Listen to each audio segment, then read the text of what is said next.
Good evening, everyone. I'm Joe Montaldo, and I'm here with Writers of the Future Winners tonight. We're going to be interviewing a lot of winners from the last 2 years, from Book 36 and Book 37 of Writers of the Future. I have Erik Lynd with me tonight, and we're going to put him on with us in just a second.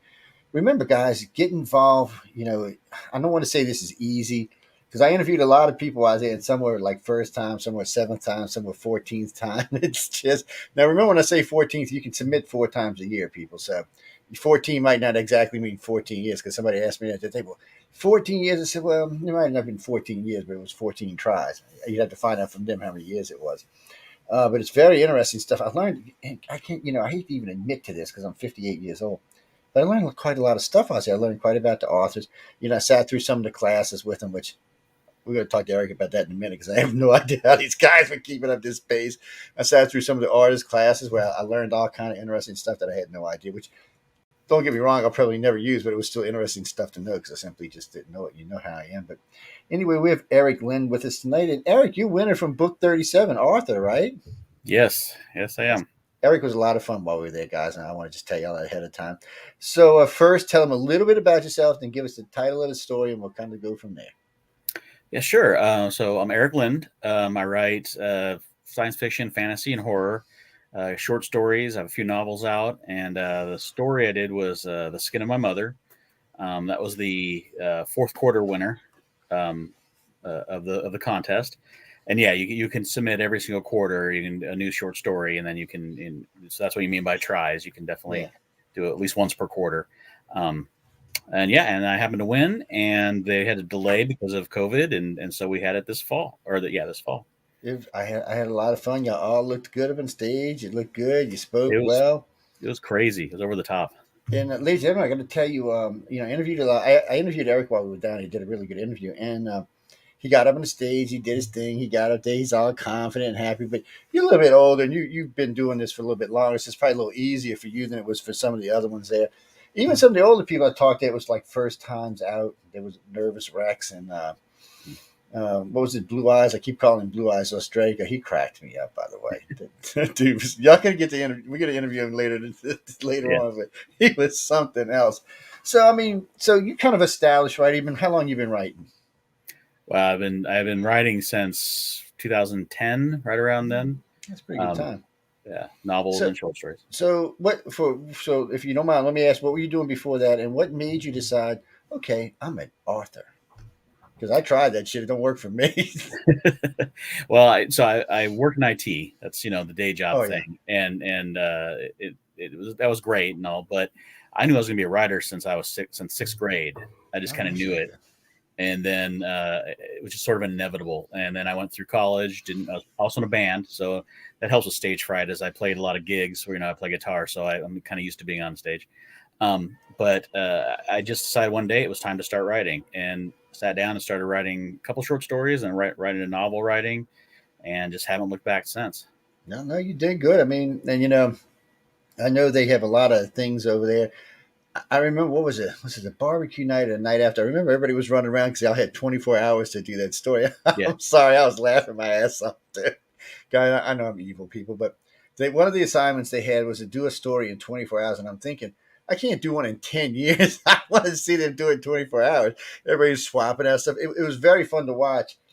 Mhm. And I got to say this, so you can tell me how you feel about this. I noticed there was a good bit of camaraderie amongst the winners, which I was surprised by because this is, after all, a competition. So I was Mhm. kind of surprised to see that. So, what do you think drove that, in your opinion? I mean, because I found it Well, interesting. I think that it was a competition, but we were all winners to some degree there. So we all kind of made it. We all succeeded. We all It's won. true. There was different levels, first place, second place, things like that, and there was a grand prize winner at the end. But that didn't really factor. We'd all achieved it, and it was kind of a we've all achieved that winner level, whether it was fine tuned to a first, second, third, it didn't really matter. And I think we're just having so much fun and really working with each other and getting advice from each other. And we've all had different experiences, different levels of ability, and different experience with selling books and things. So it was just a lot of fun. I actually It was was, I enjoyed talking and hanging out with everybody more than almost any other aspect of the whole contest. and I can understand that. Why I got to say, I enjoyed watching everybody. I was very, how can I say this? I was very pleased by how accessible the judges were for y'all. I thought that might have been because I know some of these names. I know they've been around for a while. I know some of them got some pretty big books to their credit, pretty big Right. artwork. So I mean, how was it? I mean, they were pretty excellent. I mean, they had to be to me because I was there for press, but for y'all, it seemed like they were just as accessible, if not more. Oh yeah, they were. Tim Powers. I hung I out know with he him was several great. times, even after hours. The bar con they call it afterwards, where we'll just kind Yeah, of hang out and talk. And I got to sit and talk with Larry Niven, who's super I big. scared him for some reason, but I Oh don't know yeah, why. he's pretty. He's been around for a long time, Oh and yeah, he's he's a pretty up big there. name too. Yeah. And if y'all don't recognize these names, either you don't watch television or you don't read. I don't know what to tell you because, I was surprised at who all was there. You remember the guy from Dune was there. I gave him shit, by the way. Oh. I told him, I says John introduced, I said, look, dude, I'm serious about my Dune now. I said, if you screwed it up, I'm coming looking for you after the movie. He said, no, I'm doing it the way it was supposed to be done. I said, yeah, I've heard other people say that. And this guy's Yeah, looking at me like, he's looking at John like, who is this guy? yeah, it And was he's, Kevin. That was Kevin Anderson. Yeah, yeah, he's. and he was great. He put up with me completely. He was laughing it off, Mhm. and Dune was a weird experience for me because it stopped as it was starting. So I was like, "Whoa, wait a minute, what just happened here?" I don't want to give it away if y'all haven't seen it. People, he did a good job on the movie. I'm not going to lie, but you'll find out when you watch it what my gripe is. It's not even really it's not a fair gripe. He's going to take the book and expand it out the way the book was meant to be. So you'll end up with like 5 hours instead of what was it, 3.5 hours or something Right. originally. Yeah. So it was fun. I didn't get to see it there with y'all, though. I had to catch it later on. Mm. I still remember, John, because we're having steak. You coming down and said, nope, I've got interviews at the Wing Wing. I'll talk to you in the morning. But it was fun now. There was the after gala party. I guess it was that one. That was interesting. I learned a Yes. lot of interesting stuff about people there. But it was interesting to see how y'all all interacted. And I mean, now, the courses, what was it, 6 days, 5 days, right? Was it 5 days of courses Yeah. y'all had? Yeah. Actual classes. Yeah. 5 days. Yes. We were there for 7, but it was just Yeah. prep stuff. Yeah. Well, yeah, I know y'all had to get ready for the dinner and do the when you had to get ready for it, and then y'all went and done it and all. And see, I'm glad I didn't have to deal with any of that stuff. I'm just saying, I was glad I didn't have to. I was just sitting off in the wings, aggravating people, and especially the press, man. I was all over the press at the gala, man. That's what somebody said. Well, how did you manage to get on the TV so much? I said, because I was playing the press, man. I was out there working the press before we came inside. Press is a weird thing, but if they were surprised when I walked them to look, I want to get all of y'all in this pictures. I said, I want people to see who's out here working this. I said, because without y'all, none of this would be going out. I said, I was nice to them because I've been working press a long time, and they like to be recognized, even if they don't say they do. They do. Right. So I did. So that way, in return, they got me some really good shots inside, which I was appreciative. I really didn't need them, but now everybody thinks I'm like the Godfather or something. But we're just going to leave that alone for now. Um, so where you headed next? A novel, another short story? Honestly, it was so much fun. Writing that 24-hour short story you mentioned before, and I'm trying to hit up a handful more short stories, send them out, just have some fun with it, and then I'll go back to my next novel that I'm halfway Well, through. when you get 4 or 5 of them, or 3 or 4 of them, or 2 or 3 of them, whatever, give me a call. You got my number now. Just give me a holler, or hit me with an email. Hey, Joe, I got a couple. Can I come on and we can put them out there right now live? This will do. If we were on a normal live night, this would do it close to 1 million. So tonight it'll probably be about 300 or 400,000, and then the archive will do anywhere from 5 to 25,000. Now, if SoundCloud gets its crap fixed, the archive will do anywhere from 100,000 to 500,000. So it just depends what's going on with them until they get their stuff fixed. I'm not going to make myself crazy about it, but yeah, just let me know. I'll bring you on. We can chit chat about it. So, what genres any particular genre you like to write in? Well, lately it's been more urban fantasy, which was strange because That's interesting. I grew up on epic fantasy and Stephen King. Yeah, so I did a lot of horror writing, but lately it's all been sort of urban fantasy style. That's interesting. What, give the audience an example of urban because I'm thinking in my head what this could be, and now it's going off in 800 different directions.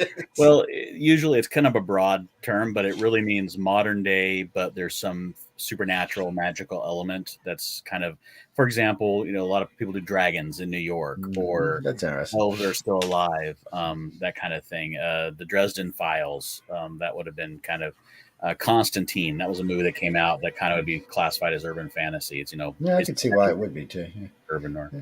yeah. That kind of stuff sounds interesting to me. It's more my flavor these days. I like more modern. Don't get me wrong. I grew up on a lot of the oldie goldie stuff. But today it's I guess because I noticed there's a lack of imagination. So there's a lot of old stuff being brought forward, and I'm 50-50 on that. So I mean, some of it Mhm. turns out to be good. Some of you like really, really did you have to screw up something that was already okay? Let's just Yeah. leave stuff alone.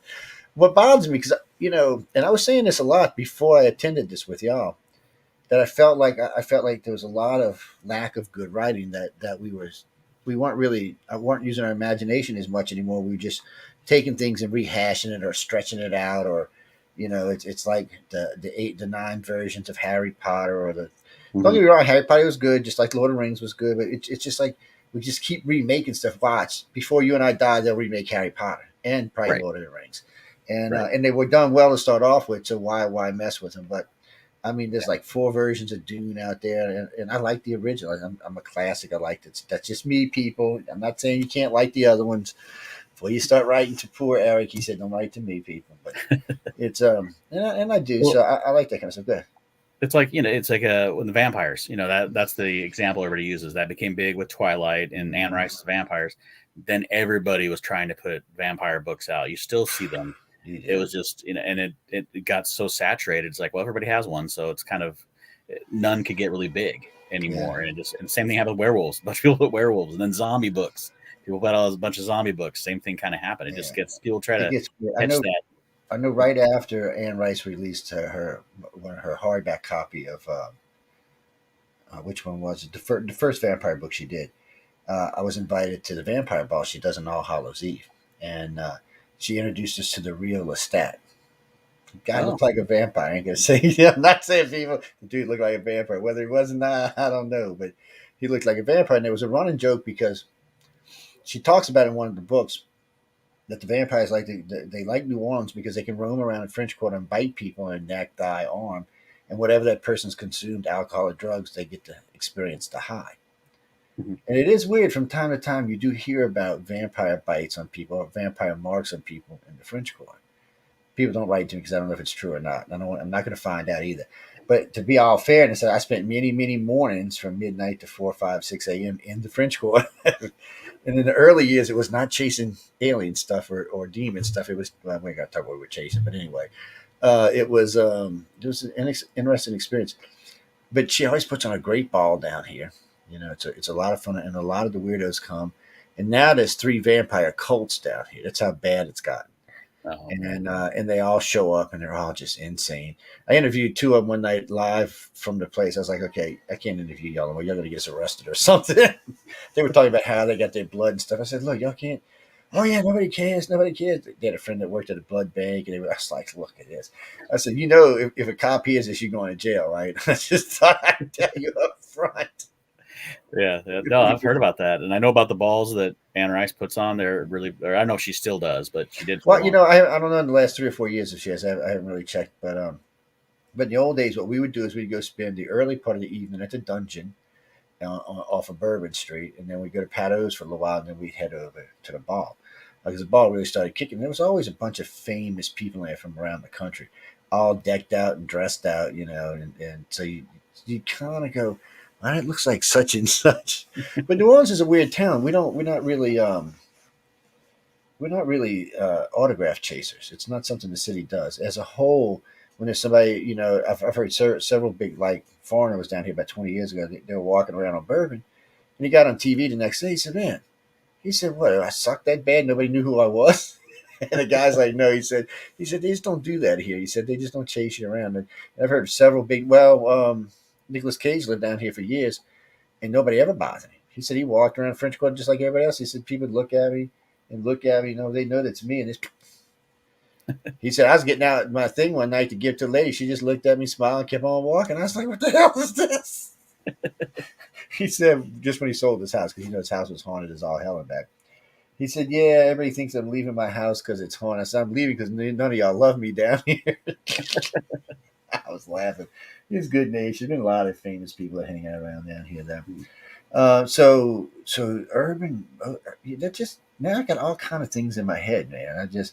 I'm thinking of like the web Spider-Man guy slinging through the urban neighborhood with some kind of demon chick. I know people he can't write Spider-Man. I know it's So copyright if anybody writes to me, but yeah. I just got that Um, kind of stuck in my head now. well, for example, I have two series. One of them is about a demon who is summoned by the Vatican to help them protect humanity from supernatural entities. But he hates humans, and he really wants to do sex, drugs, and rock and roll. That's all he really cares about. But he's been, it's kind of the reverse of the demonic contract. But it's really the Vatican that did the contract. So now he's stuck helping the Vatican solve all these problems, even though he really doesn't want to. It's like, no, I'd rather not be doing this. I don't want to get rid of this contract because I'm going to burn in hell or something. But Right. can we take a break every once in a while? Exactly. You He just know? wants to have fun and party, and they make him do stuff. Oh, actually, we had a question coming from Jackie. She wanted to know. She heard us talking about how the judges were, and she said, "Were they really that accessible?" First off, before you answer her question, so 5 days of class is what, 5 hours a day, 6 hours a day? These people were working. This wasn't a Yeah. vacation. Whoever wrote that, y'all No, crazy. They yeah. were working. We started at 9, and with all the stuff going on, it was usually till 7, 8 o'clock at I night, know. and then we'd have breaks for lunch and dinner and stuff like that. But no, it was constant the entire time. Now some of it was tuxedo fittings, things like that, but most of the day was jam packed with different types of classes, Yeah. or workshops, however you want to call them. Well, I Um, noticed it because I noticed when I wanted to find somebody, I just find one of the workshops. That's like when I was doing the artist. Um, Santos was down there doing a class, and when he was done, I said, "Can I have the mic for a second?" I just took like half the class, or actually about 2/3 of the class, up to the room and interviewing was just easier that way. But yeah. everybody, I know people were tired. I didn't see any frayed or nasty tempers anywhere. I didn't see anybody Oh, snapping at anybody. I was but yeah, I pleasantly surprised. yeah, no, it was lots of work, but it was a lot of fun. I think what made it good. And for the accessibility, yeah, I could talk like Dave Farland. I mean, he was doing some of the teaching, and I could just walk up to him at any point. In fact, we had lunch, and I could sit with him and talk and ask questions. I, Tim Powers, like I said, we hung out afterwards. All of them, Eric. Some of them didn't stay the whole time. A yeah, few of some them of them didn't. didn't. Yeah, well, they got careers and stuff and lives and stuff. I Yeah, understand that, but but they were all. If you went up to them and talked to them, they were happy to answer questions and help out the best they could. And that's what I really loved about it. yeah, they seem to be very responsive to that, and they really seem they wanted to give you as much information as they can, which I like because I was down there with Dave at the barbecue. I think we was at the barbecue, and somebody came up and asked about finances, and him and I got into like a 20-minute discussion about finances. These youngins were looking at us like, "What the hell?" I said, "I'll break it down for you." Uh, LLCs start off with, if you ain't got a bunch of money, it's the best way to go. Limited liability. Second, S corp. As your money grows, I said, when we get real money, like Dave over here has got, then you can go to full corporation. And they're like, what's the difference? In a full corporation, you don't pay any taxes. You personally don't pay any taxes because everything's written off on the company. Your house belongs to the company, your cars belong to the company because you own the company, but everything belongs to the company. I said it's a different way to play the game, and it's a way better way if you got the money. I said, Yeah. I said, don't look at me, people, but I'm just telling you how it works. It was, but he was that approachable. He was willing to talk about his finances. I Mhm. love when him and Todd were having that little tiff tat little thing going on in the one course they were doing. He said, "Well, I don't necessarily agree with that, Todd." I was like, "Oh shit, here we go." But they got along fine. And Todd was another one who was fun to talk with and Mhm. run Todd around with. McCaffrey. Yeah. Yeah, Tom McCarry. I'm sorry, people. I'm acting like y'all know who the hell we talking about here. Thank God Eric's paying attention. But they were all seem, very approachable, very nice. And when I asked them about y'all, they loved it. I said, does anybody have any favorites? Nobody would tell me if they had any favorites. Now I could get the students to tell me what judges they liked the most, but I couldn't get the judges to tell me. So if anybody asked, the two that got the most answers was Echo and Tom.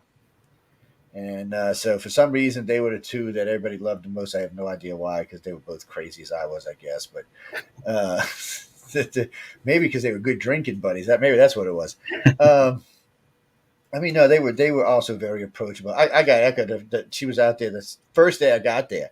She's out there, got these two models doing modeling right for this art class. So she lets the one go. She said, "Why don't you stand and do these miles?" So she's up there posing the miles. She was, so I'm over there with the camera. She said, "What are you doing?" I said, "I'm watching you model." She said, "Whoa, whoa, whoa!" I said, "I got you." I said, "I got blackmail for next year now, girl."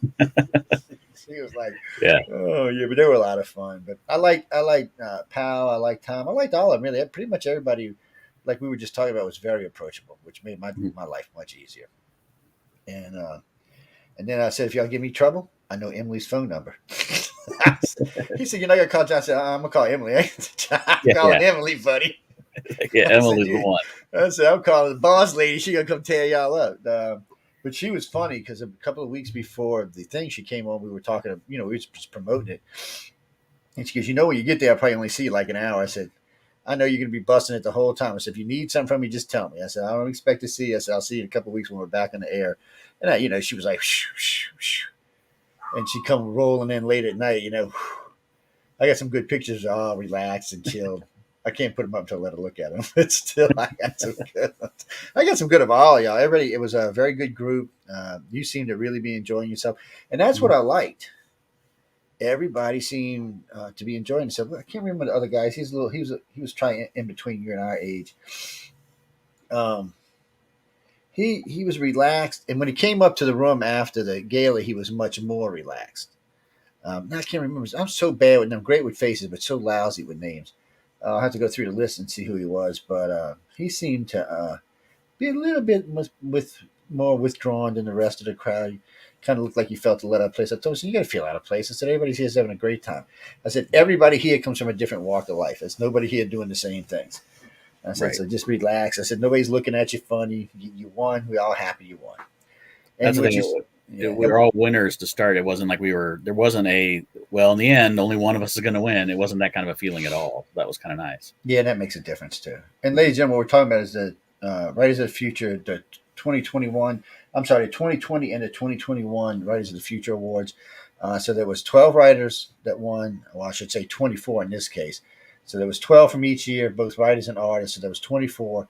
I think about 40 showed up or 38. I forgot. John had told me, but I forgot. And it was a good group. Everybody there was a good group. You had a little mix of everything too, which was interesting. Hmm.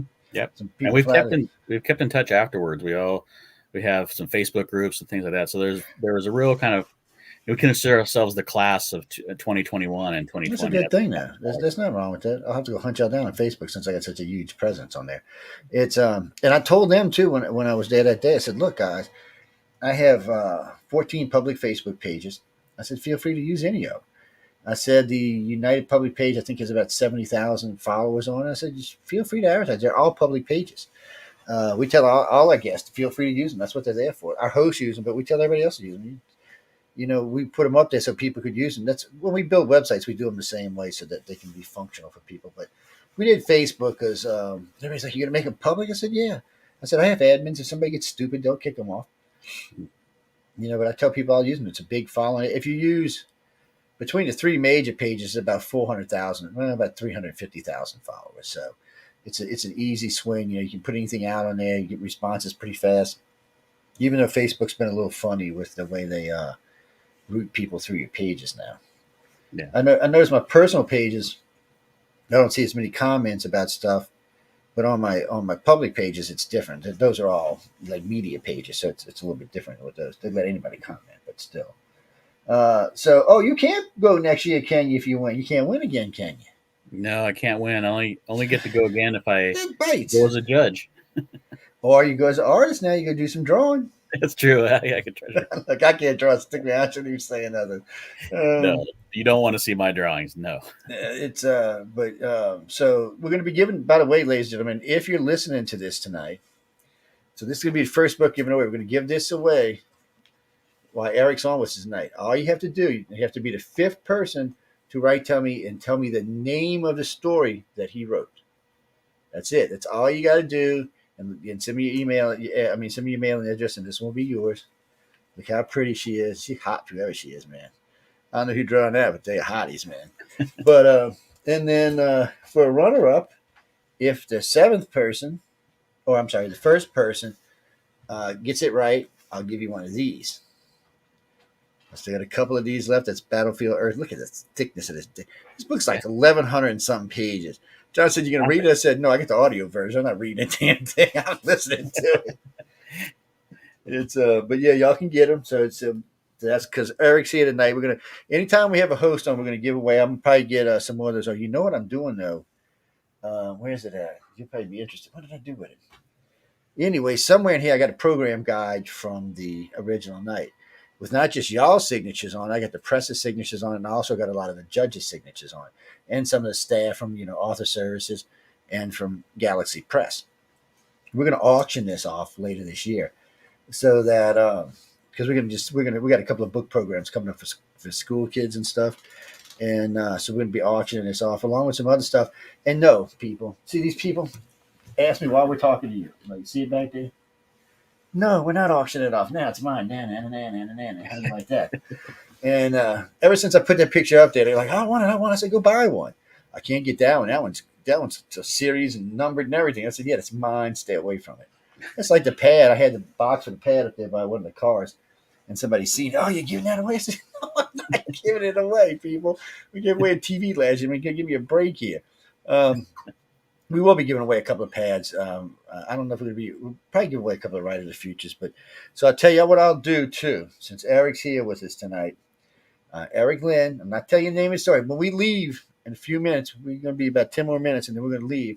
And he'll tell you the name of his story one more time, but by then somebody will have probably already written it. So, we're going to talk about it in a minute. So, what inspired you to do this? So, I mean, I understand about your author. So you sit down. I've talked to a lot of authors in my time. So, like Nick Redfern, he does a book a week, basically. He tells me his writing process. He gets up at 9, locks himself in his office, and writes to 5 and leaves. Now, I know that's not true for everybody. So, for you, is it just something that comes in your head? You write when you feel like it? You got a system? Well, so when I'm writing, I write. I go, okay, I'm going to spend an hour, 2 hours, whatever I can do for the day, and I just sit down and I do the writing. So it isn't like I don't really necessarily wait for inspiration.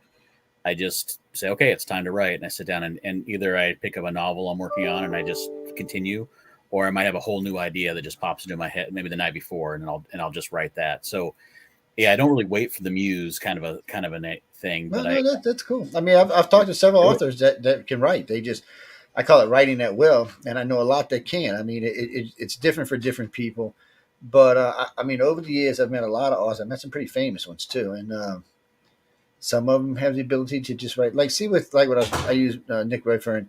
I mean, he's probably got 80, 100 books to his name, and he does research and then he writes them. I'm like, well, Nick, you want to write mine for me? Because apparently, I'm never going to get it written. I've got the outline of 3 books sitting over there somewhere. My problem is my imagination stops at a point. So when I hear y'all write or when I'm reading stories, there's a lot of filler in the stories. I mean, there's the story, the base story, but there's like, the sun was shining, or the grass was green, or the car was blue, whatever. I call it filler. And even though I took the writers course and I do understand it better now, y'all do it so it's like, and I don't want to say it's easy for y'all, but I watch most of the writers I talk to. It just feels like it just comes fairly natural, just as part of the story as they're writing it. I wish I could do that, man. I'll tell you what, I'm yeah, jealous. it's the idea of creating depth in the image. I've heard authors describe it as you're trying to take the image in your head and put it in the reader's head, and so you put this depth of description and characterization to kind of make them feel the characters, feel the scene more than just see it. So you want to give that whole atmosphere aspect. And I'll do it, and after I'll write it, and then come back and layer in a little bit more if I didn't do enough. So there is a craft to it as well as a That's the best way I've ever heard to describe it. Like I'll have to remember that in the future. All the courses I said over there to listen to you 5 minutes, learn more. Oh man, shame on them. I'm gonna give them hell next year. That's it. I get there next year. I'm gonna say shame on you guys. I learned more from Eric in one night than I did from y'all in a week.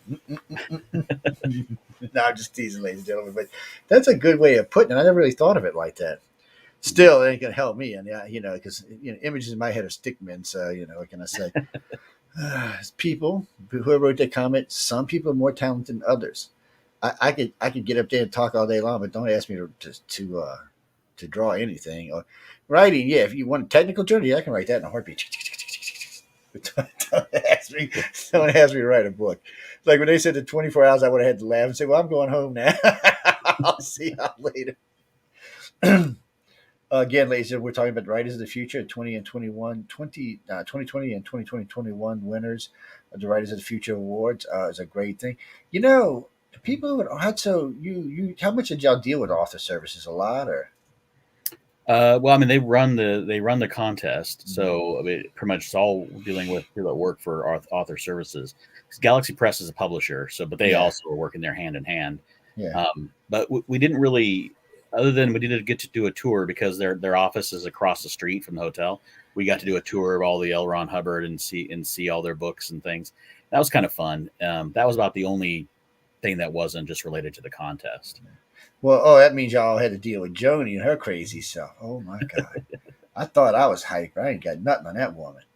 Oh yeah, Lord, she y'all was. have to meet this woman to know what we're talking about. But she just like she just never stopped. She was going all the time. We sit down for dinner, right? And I'm laughing. I said, "You're not gonna be able to sit here for 5 minutes, are you?"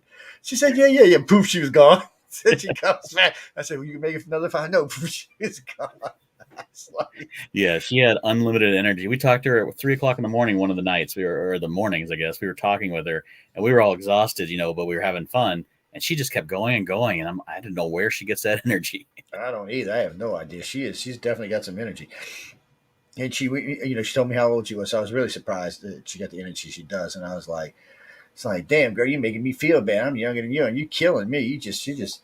But you know what? The whole time I was there, she checked in on me every day, made sure I didn't need anything, which was real sweet of her. She didn't have to, but she made sure she checked on me every day. And then John would check. John, I just would see at breakfast. We just, for some reason, we always hit breakfast around the same time. So him and I would talk in the mornings. And then if it was something special he wanted to see, he'd send one of the girls to catch up with me, which and all of them, everybody was nice. Everybody worked hard. Crazy woman with the camera running around the whole time that I've mispronounced her name 500,000 times. Um, and then Chelsea was running around with Tim, and I can't remember. Oh, when we were doing a book signing, the girl that was running the books to everybody, for some reason I can't remember her name, but she put me to work. I shouldn't even stop for fight. She said, "Oh, you're not doing that career. You can haul books around for you." It's like, damn. I said, "I'm pressed, pressed." She said, "No, you're a book carrier now." So I Well, they was put me like, to work when I finished. We finished I our know, one. We had to I get up know. and go help the other volume do theirs. We were helping to sort Yeah, of. there seem to be places that lady, ladies and gentlemen, we're talking about. They did a massive book signing. I forgot how many books it was. It was a lot, and it was volumes 36 and 37, and they're signing nonstop. I mean, the Echo was like a demon signer. She just, I was like, "What the hell are you signing, girl?" And but it every now and then the books would hit a snag, so everybody'd go over there and start opening up pages and helping them get to the right page so they could sign it. It was a great thing. It was a lot of books y'all signed. I don't know where all it went. John's supposed to be sending me a set because I had a set that disappeared. I don't know what happened to them. I thought they were in the hotel room, but maybe I set them down somewhere. I usually don't lose stuff, but it's possible because I was running around a lot. But being that they were signed, it's highly unlikely I just set them down. But it was still, I told them to send me another set because I actually want to send me two sets because one's from my personal collection, which y'all can't see right now, and the other one is well, we're going to give them away. We're Well, I gonna know we they might gave. we might put them on auction and give them away one or the other, but still, Yeah, it's they gave a lot to Books a Million and a few other booksellers to kind of they can stamp the signed copy sticker on it and put it up on the walls. yeah, yeah, and they can. And that's a good way of doing it because they were good and they ought to sell pretty good. There's a lot of good stories in it. I'm looking forward to reading yours. I want to read Barbara's Sixers. Something about that story fascinated me from the time she told me about it. So that's two stories I want to look. And I haven't been through 37 yet. I've actually read 36, all but two stories. But I haven't been in 37 yet. I've been trying to, and I keep telling John, "Why don't you send it to me on a audio tape, and I'll listen to it on my way to work."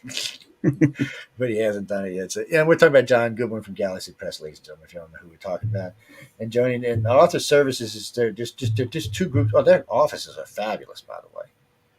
Yeah. So Well, yeah. well, I used to give John a hard time. I'm a contractor by trade. I'm a radio host and a contractor, but I can't. I started as a contractor, so well, that's not even true. I started as an electronics engineer. Anyway, I ended up as a contractor that got into radio. But the first time I seen John in there doing a show, I said, "Well, I want to see your office when I come in." I always like all that hardwood. They really got a nice setup over there. And I told what's her name? The French girl. I told her I'm stealing a coffee making next time I'm there. Y'all don't get to see that massive coffee maker. It probably costs as much as my house does. Oh, Uh, I just think it's nice. I told her, oh man, I really, I really, really, really want some of that coffee. And right as she made me a cup, who calls me? John, you got to come give a lecture. I'm like, what? I said, John, I just got comfortable. I'm sitting over here with Tom. We just chit chat. Tom had just come back from some Halloween event, riding on some hayride. And I'm like, man, come on. It's a nice. And I told him next time they open up one of those. Oh hell, what went right up my brain now. You know, when they put a bunch of stuff in a thing and stick it in the ground or something. What do you call them? oh, time capsule. Time capsules. Thank you. And yeah, I can remember everything but time capsule. I know that's crazy. But I told him next time they open one, I want to see it. Grinda, what you want to know? He said you said you've been writing for 10. No, you said you started in 2010, so 11 years, right? Yeah, started Yes. really focusing on it in about 2010. She wanted to know anywhere she can find your work or your story. She said she likes the way you look. I said, what's that got to do with his writing? Well, thank you. If you go on Amazon, Erik Lynd, you'll be able to see everything I have out there, which is about 9 different novels and a bunch of short stories, things like that. Um, I'm also in Fiction River, some of those anthologies. But yeah, if you go look at my name on Amazon, you'll see all my stuff. Yeah, he's one of the few writers that were there that actually has some credit to his some work under him. There's don't get me wrong. There was 6 or 7, maybe 8 youngins, and they're just coming out good stories. I'm not hating. I mean, A won the thing, but you know, it's funny too. When I was doing his interview, I told him that night. I said I felt like he might have a chance at winning. I told Barbara that too. I don't know why. Must be the psychic empath in me or something. Somebody asked me on the air, well, you knew. I said, no, actually, I did not. I don't know. I said, I don't know anything. I said, I don't know. When I get there, I'm completely ignorant to everything. I don't know anything. I said, everything is anonymously judged. Nobody knows anything until the winners start coming out. And then they start learning who's who. And if you don't believe me, guys and girls, when I gave John a hard time about this, and for about a year because I didn't believe him. I said, just no way you something you're charging them something. Some way these people are being charged something, maybe for their hotel rooms or for something, or oh, they submit and winner now they got to pay for their trophy or something along that line. But when I got there, he said it was just what he said it was. You submit, it's anonymously judged, and if you win, then you get invited out there, and they fly you out there, and they take care of you. And Yep. I was impressed with the whole deal. Writers of Futures, people, check them out. What? GalaxyPress.com or writersofthefuture.com. Sorry. Yeah. Yeah. What do you? What? No, I'm not asking that question. You don't need to know if he's married or not. Why, you can fly up to wherever he lives? You are strange. Get out of the chat room tonight. We got some weirdos in here tonight. I'm married.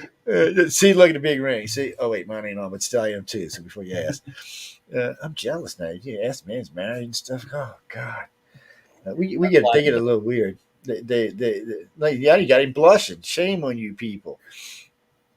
Wait. Oh, okay. So all right, Christine, I'll ask. So Christine wants to know what out of everything you've written, what is your favorite piece of work? I know that's hard on an artist sometimes to ask them that because it's you know. Yeah, the problem is I like it all. It depends on what you're looking for. If you want more humor, then my Silas Robb series is urban fantasy, but it's got a lot more humor to it, more action, kind of fun. Asylum and the collection are both horror novels, so if you like Stephen King style, those would be good ones to look at. But I love everything I've done. My short story collection, I'm very proud of. So I have it's called Long Fall into Midnight. That might be a good one to get a sampling of a lot of different stories that I've written. It doesn't have this one, but although I will eventually put it in a collection once I have the rights back. Well, oh, that's another thing before we go, 'cause I know we got to get out of here. But so that's another thing. So you keep all rights to your story. That actually kind of threw me for a loop because I figured, okay, well they're paying for all this, they're going to keep these stories and sell them, but y'all get to keep the rights to them, which was Yeah, it's sort of a standard with an anthology. So that's the great thing about this. You win, so you get prize money. Then you also get published in an anthology, but you get published like professional with the standard contracts, everything, and you get paid professional rates. But the standard contract usually for an anthology is, oh, you can't. We get it for 6 months or a year, and then the rights go back to you, and you can yeah, do it, and you can republish it, and they get to keep it in their anthology forever. But yeah. Yeah, you just can't publish it in the 6 months to 1 year. I forget exactly what the Oh, that makes sense. I mean, I wouldn't hate on him for that. It's, yeah. I mean, I was impressed with all you. I think y'all all did a great job. I think everybody who came out there was very polite and very well read. That's one thing about hanging out with a bunch of authors. You know, one thing I'm sitting at the table, they're talking about. I'm like, I'm going to move to go get some alcohol or something at this point. And I still remember what's his name looked over at me. He goes, I said, Jesus, I don't even know half these people you're talking about. I said, I'm going to go catch up on all this reading, man. And I said, that's why I told him, I said, y'all need audio books because I don't get that. Well, I don't have the time to read anymore, is what it really comes down to. Right. And I'm not like my wife who can read 1,000. See, like, if she liked Battlefield Earth, book would be read in a day. She's just like, and she doesn't speed read because I took 2 speed reading courses when I was younger. And she doesn't speed read. She didn't skip the words. She actually reads. I'm like, so when I do a lot of authors and I'm too busy, I'll give her the books and have her read them to me and have them make her do notes for me for the shows. But I tell the authors that ahead of time because I don't like telling people I read something if I didn't. Right. It's I'd rather them know, hey, no, thank you for sending it, but I don't have time to read it. But or sometimes and I said this at the meeting. I told if you're a rookie and you're getting on air, send the host 10, 15, 20 questions depending on the size of the interview. Write your answers down, send them the questions. I said, after a few interviews, you'll get used to it. You won't need it anymore. I said, you just got to be prepared for the idiot who might think your artwork sucked or your story sucked. I said, and don't get mad. I said, you got the right to get mad, but there's no reason to get mad. I said, well, that's your opinion. And Mhm. why did you invite me on here again? And oh, well, you don't like my book. Well, I guess I'm going now, and I'll see you another time. Maybe we'll meet in the future. But there's no reason to get you because all you're going to do is they're going to take advantage of you, because you Right. get angry. That's just ratings for them. It's Right. and, You and got to I'm have a thick guilty of it. skin. Yeah, You know, yeah, with yeah, yeah, you do. get reviews. I get bad reviews occasionally that I read and I go, I don't know how they saw it that way, but okay. And I just don't say anything. You just move on. Yeah, I get reviews. I get crazy ass reviews sometimes. But one guy wrote to me one day. He said, "You are the most brilliant ufologist I've ever met. When it comes to politics, you're a complete and utter moron." I said, "Well, wait." I said, "If you think I'm brilliant on this and moron on this, maybe you should rethink your politics. If I'm this good on this and my research, don't you think I'd be just as good at research on this?" Right. Besides, I'm a centralist, so Right. I'm gonna make everybody mad anyway. So it doesn't matter.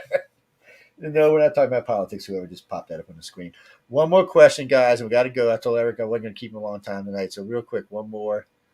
No, no, no, no, no, no, no, no. Okay.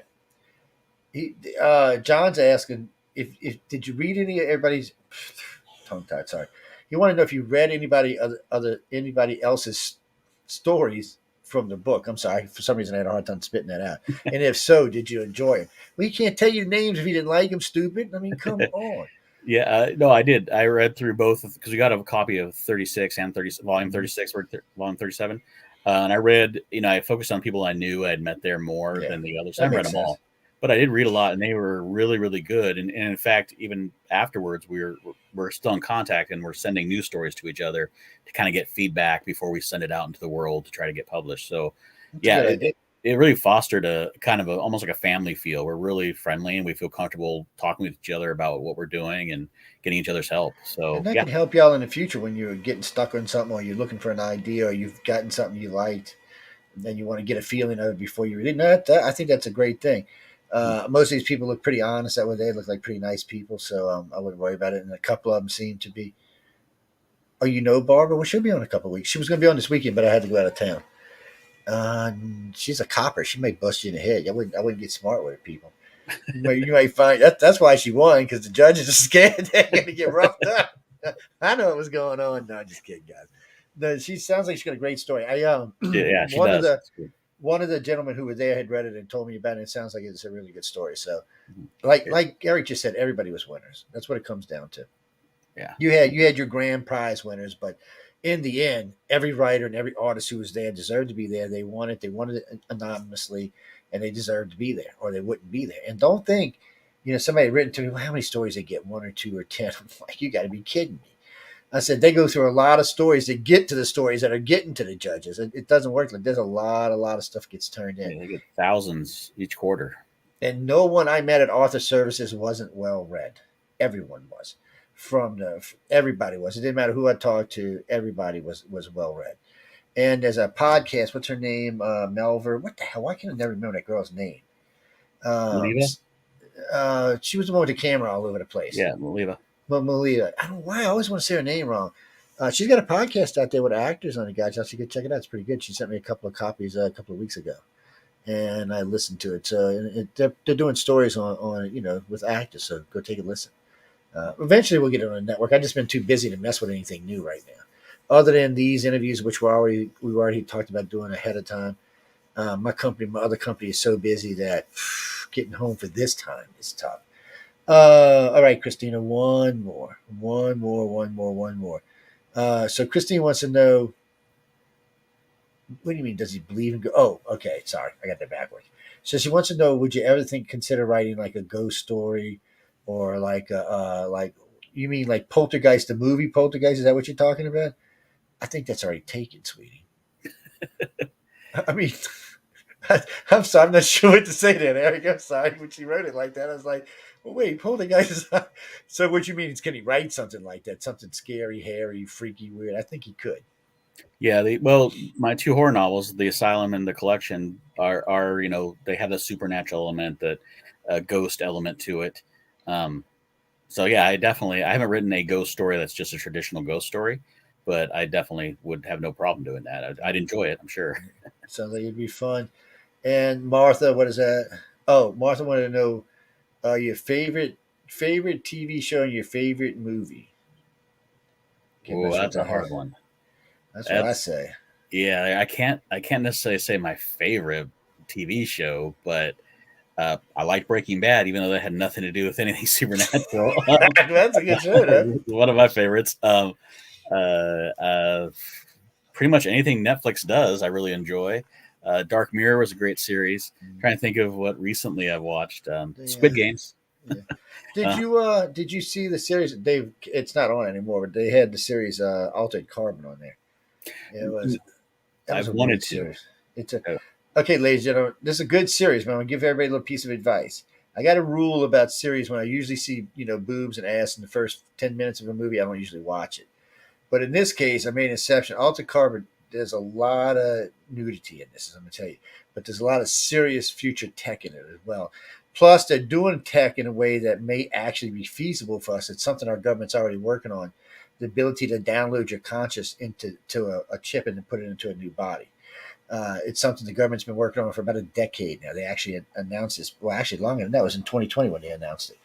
They announced working on that, working on gravity and magnetic drives, and the Navy and the Air Force started officially looking for people with telepathic abilities, not remote viewers. They actually closed that program and opened a pure telepathic program. Yeah, that's our government money at work. Whether you believe in it or not doesn't matter, because the government surely believes something's going on to institute two programs. So all of that would be interesting in a new world. Favorite movie? I don't know. What's your favorite movie? you're not gonna like it. Dune. Not gonna like it. But my favorite movie is probably really cheesy. It's gonna be Conan the Barbarian. Oh, ain't nothing wrong with Uh, Conan. I love Conan. yeah, I don't know why. There's other more thoughtful movies, more intelligent Conan was movies, but fun. That's why. Plus, Conan was a blast. Yes. Conan was fun. Plus, I loved Arnold. Arnold. Yeah. It was great. Oh, people come up, like it. I don't know what to tell you. Yeah, Red Sonja was just Conan chasing a Yeah, it woman was. around. That's all. It's no, I loved Conan. I had a blast with it. It's people, because some movies you're not supposed to take seriously. I Right. mean, you can enjoy it and have fun and watch the movie. It was like any other movie back from way back in the past. It's just Conan was a little bit more, or a little less talkative, we'll say. Right. But he was beast man. I really kick your ass. I Exactly. love It's a lot of that. fun. It's a lot of fun. I enjoyed the movie. It was a lot of fun. See, stuff like that I enjoy watching. I mean, I don't get into much serious sci-fi anymore because I don't really have the time for it. But the last serious TV show I got into, as far as sci-fi goes, would have been Expanse, and it is, because it's still on. It is the best thing about the Expanse is, I guess, is it's probably a closer reputation. God, I can't talk tonight. Thank God I'm not alive all over the world.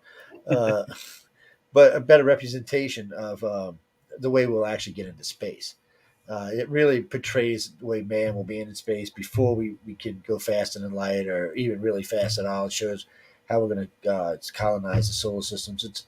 with the exception of the blue glob or alien stuff they found. Other than that, it's pretty really close. Same politics, how things would form out in politics. Same reason I used to like Babylon 5. It was a closer representation of how we'll live in space and be in space and our politics in space. Because people always tell me, "Oh, we're going to change it." So no, we're not. We're going to take our politics with us, you idiots. We're not going to change. It's going to space with us. I say, I heard Elon Musk already telling us he's going to build Elon Muskville. I'm thinking, you ever seen Moonraker? Every time Mhm. Elon says that, I think of Moonraker. Right. I'm thinking, brilliant man, crazy man, billionaire man, going to start his own colony on Mars. I'm getting worried. I'm just getting worried. But Eric, you've been a blast, man. I always love talking to you. I can't. It's a shame I won't get to see you. I have to check y'all out on Facebook page because I like to keep up with people all the time, especially people I enjoy talking to. Like I said, you get anything new or anything you want to put out, if you just want to chit chat, you got my number and my email. Don't ever hesitate to hit me up because we're always looking for guests. And, we have 28 live hosts on the networks that are always looking for guests. Okay. So I'm gonna pass a couple of y'all around since you've already got some good books out there. I'm gonna let Jeffrey know.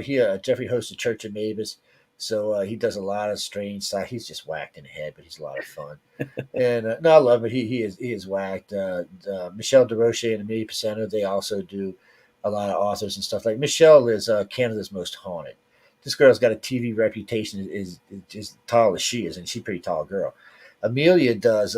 She's a pretty damn good psychic, and she's finds missing people and missing babies for the county Mounties or the Mounties up Oh, there in Canada. So they both got pretty good reputations. And then we've got America's Most Haunted on there with Michael Angley. He's always looking for guests and stuff. He hosts Discovery Paranormal. So looking because we got the people from the Horsefly Chronicles, that really weird ass haunted house up there in Pittsburgh. They're on the network. We got all kind of hosts. We got um, Pittsburgh Paranormal, which is Chasing Prophecy.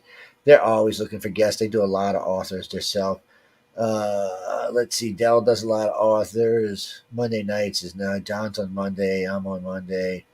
Who's else is on? Oh, Laura Lee's on. She does. I guess New Age would be the best way to describe her. She likes a lot of conspiracy too. She likes that conspiracy stuff. She gets mad every time I talk about it. But like seven of the ones I just mentioned are from Canada, oh, and then there's always Spaced Out Radio with what's his name, Scott, Dave Scott, and they're always looking for guests. They're like coast to coast in the fact that they have um, they have 3 hours to fill 7 days a week. So they got a lot to fill. But I was telling everybody, and this might be true for you. Next time you're out and about, or tell 10 or 15 or 20 of your friends just to write to Coast, address to Lisa Lyon. If you get like 15 or 20 people, they'll call you and put you on their show. no. And George will either bring you on for the full or the hour or whatever, but they'll bring you on.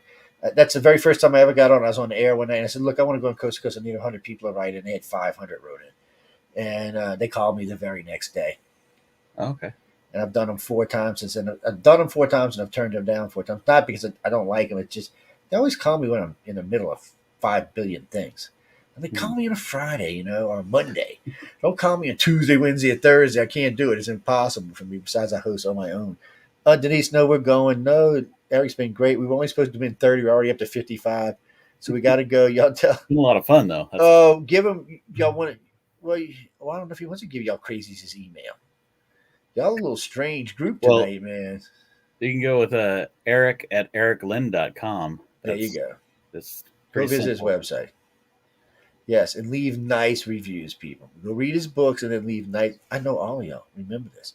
How Honest many of you? reviews. Doesn't that be nice? Just be honest. Yes, all y'all weirdos I know in here tonight. Okay, so I know where y'all all live. I know some of y'all. We got people right now. We got people from the Ukraine. We got people from Israel.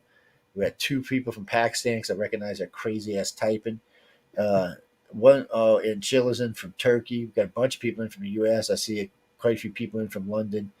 And it's wee hours in the morning in London. It's like 2 a.m. over there. Yeah. Yeah, we're like Janine tells me all the time we're her coast to coast in London. I'm like, well, that's great. I'm glad to hear that. She says, you ought to do it 7 nights a week. I said, not a shot in hell. Uh, I love all y'all, but I'm not doing radio 7 nights a week. Maybe I could talk to Eric into it, but I'm not going for it. No, that's all the questions tonight. No, Eric's great. He was great when we interviewed him. So y'all know this now. There's an interview of Erik on UFO Paranormal Radio. It's on the uploaded section of the site of the Facebook page, not the Facebook, the YouTube page. So you go over there and find him over there. Probably mislabeled, but just look. You'll see his lovely face. It's on there. You'll see it. You can go take another listen. It's only 15 or 20 minutes, but we talked about a lot of crazy stuff, and all the people were hyped doing it. So yes, you could listen to all those interviews. And there's a couple that are confusing, but we'll talk about them on another night. Erik, you were great. I really appreciate it, man. Am I supposed It, to say the it, name it, of the story? oh yeah, give them the story now. Tell them where they Yeah, can. the skin of my mother. Uh, Yes, the skin of my mother. Yeah, I don't come even on. want to talk about my mother's skin. I mean, get whacked in the head by something. She's gone, and I'd still get whacked in the head. I can see it in that light bulb come through my ceiling. What you said, son? It's. I know it sounds like a good story, doesn't it? Yeah, it's kind of sounds like one of them twisty, wisty kind of things when you said skin of my mother. That could go a lot of different ways, man. Look at you. You already thinking about the horror story from what's his name? Not Jason, the other one. The one's mom lived in a hotel. I know who y'all talking about. Oh, yeah, Psycho. Yeah, there you go. Yes, you don't look like psycho people. Y'all crazy. Jen, thank y'all. I appreciate it. Visit the website, read his material. Go buy a book, people. It's Christmas time. Amazon.com. Erik Lynd. Look him up. Or look him up online. Either way, you can find him. Remember, I'm going to check my email in a little while, so somebody's going to get that book behind me. Oh, y'all going to make me look right now, aren't you? Damn it. Hold on. You're lucky I got it open. It's a lot of Let's fun. see. Let's see. Oh, yeah, it is a lot. So, okay, Mark Stevens, you got Battlefield Earth book. Yes. So, yes, I see you put your address in there. Let me see who won. Oh, hold on, email. Behave email. Let's see. Let's see. And there it is, number 5. Paul Malone. No ladies won tonight. How weird. Paul, you won this one right here. I got your address. It'll be going out in the morning. So there you go. Be sure to enjoy it. His book is on his page stories on 271. You can skip right to it, or you can read there. But y'all They're all should great. thank, They're all yeah. great.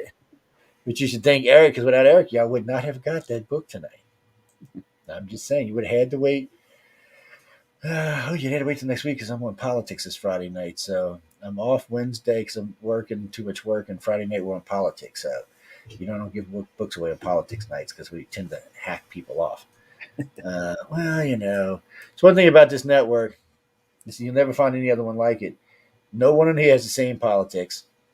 There might be two liberals and two conservatives, but everybody else is different. And no one has the same religions. So it makes for great panel shows. It just makes for. But in all fairness, and I don't want to hate on them, in all fairness, it's a good group of people because when the panels are over, regardless how heated they get, everyone's still friends afterwards. And we still work together. So, and I have been known to tell people, you know what? Did you go even read anything, you dumbass? I mean, really, come on. Did you read anything? Yes, I can be mean people when I want to be. But Erik, again, thanks for coming on. I had a great time with you. Thanks Tonight. It's for having Erik me. Lynd, ladies and gentlemen. Be sure to go check out the story. Y'all can find it, of course. Here you go. John will love that I keep plugging this. There you go. L. Ron Herbert's Writers of the Future, Volume 37. Let's do like 37, 37. Be sure to pick it up, though, guys. You can find it at Galaxy. Oh, I'm sorry. You can find it at galaxypress.com. You go right on the site and boom, you can get it. And they have all of matter of fact, John sending me, I just gave away from, was it 34 through 36. He sent to me the first 5 before that. So I'll be giving them away as well. We also got books from a whole line of other artists. If like y'all could see them at my desk, you'd see them. But we're gonna we gave away 500 books last year. We're gonna try for 1,000 this year. 1,000 books and a TV set. Mm-hmm. Yep.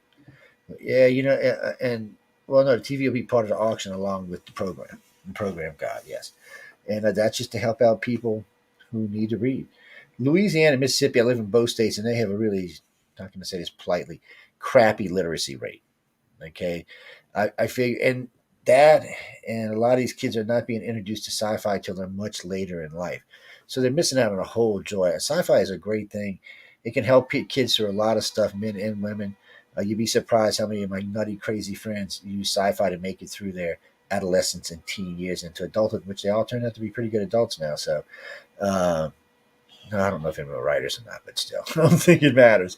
But anyway, again, thanks, Erik, for being here. Guys and girls, remember, you can check it out. We'll be doing these fairly regularly. Carmine setting them up for us from Galaxy Press. Be sure to check in. Once he sends me the whole schedule, I will post it on one of the sites so y'all can come check it out as well. But be sure to check out Erik's work. Be sure to check out Writers of the Future's work. Send Emily a email and tell her you love her. Yes, tell her Joe sent it. I'm sorry, I was evil on my part. No, Emily's a sweetheart. People don't do that. Yes, the only one I know who sent her stuff that I told to send is Amelia. One of our hosts on the network sent her a box of Canadian candy. I mean, when I say a box, I mean a box, like a big box of chocolate candy. She sends it to me once. While she sent me some Canadian syrup a while back. She goes, you got to send it back, Joe. There's a shortage up here. I said, you're not getting my syrup. You can forget it. It's mine. It's mine. But we got to go again. I've been keep yapping away. Eric, thanks again, ladies and gentlemen. Thanks for everyone tuning in tonight. Any moans, groan, bitches, complaints, or gripes, you can reach Michelle DeRoche anytime you want to. Because you know what I'm going to tell you, so it's a waste of time to write to me. Good night and stay tuned for Laura Lee Potvin with the Angel Rockers.